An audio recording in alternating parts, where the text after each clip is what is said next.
अस्सलाम वालेकुम नाज़रीन, ख़बर शामिल कंदासीं। कराची का रिपोर्ट करे रहियो आहे सिकंदर अली लेगारी। नाजरा ऑफिस शहदादकोट शहर का ॿाहिरि मुंतकिल करण वारे अमल ख़िलाफ़ शहदादकोट जे शहरी इतिहाद अॻवाननि जो कराची प्रेस क्लब आॾो एहतजाजी मुज़ाहिरो।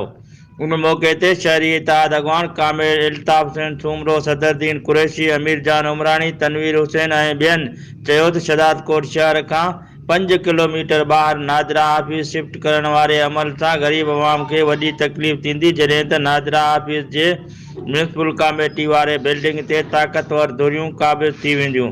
हिननि चयो त शहर खां ॿाहिरि नाजरा ऑफिस जे मुंतकिल थियण सां फार्मनि ते 17 स्केल जे ऑफिसरनि जी सही कराइण समेत घणा ई मसइला दरपेश ईंदा।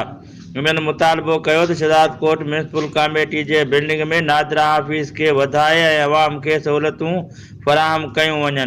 ॿिए सूरत में एहतजाज जो दाइरो वधायो वेंदो।